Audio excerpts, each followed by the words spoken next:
Hey gang, Rob Berger here from allcards.com. Today, I want to talk about a credit card, the Verizon Visa card. I actually just learned about this in my email. We have our cell phones through Verizon. We also have Verizon Vios, so I get their marketing emails. And I got an email this morning about the Verizon Visa card, which you can see here on the screen. And it actually, at least initially, had some appeal with some of the rewards it was offering. And let me actually scroll down here and show you. Here it is.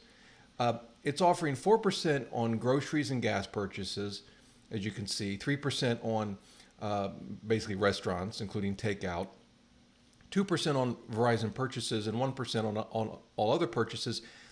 And my initial reaction was that's actually not too bad. As I sort of dug into the details, though, I've become less enamored with this card. And I want to explain why. But first, let's talk about the rewards. 4% on gas is actually quite good. Kind of compared, you can compare it to something like the Costco card, which is also 4%, except with the Costco card, you have to wait an entire year to actually get your rewards. They only issue them once a year around February. But so 4% for gas is pretty good. The downside, in my view, is that for most people, we don't spend a ton of money on gas. Now you might have a long commute or drive your car a lot for work. But short of that, it's 4%, but it's 4% on a relatively small amount of money. But still, 4% on gas is quite good. The 4% on groceries is good, but not the best. Obviously, you've got the Blue Cash Preferred from Amex, which is 6%, but there is a fee on that card, and the 6% is capped to $6,000 spending a year. The card we use a lot is the Amazon Prime card. It's 5% cash back at Whole Foods. Now, of course, not everyone shops at Whole Foods. In our case, there happens to be one right down the street, and there's no cap. So we like that. But if your focus is groceries, unless you spend a ton of money, you're probably better off with the Blue Cash Preferred card, even factoring in the annual fee. Maybe at the end of the day, it's a wash.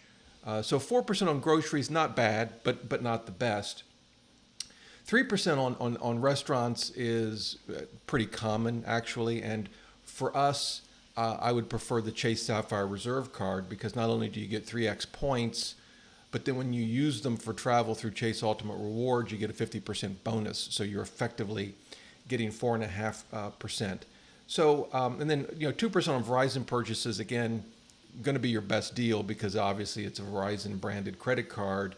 The question then just becomes how much do you really spend at Verizon and is it worth it? Now, it might be because there's no annual fee for this card. So it's possible you might use it just for Verizon purchases and nothing else. And why not? There's no annual fee. That might be one strategy to go with this card.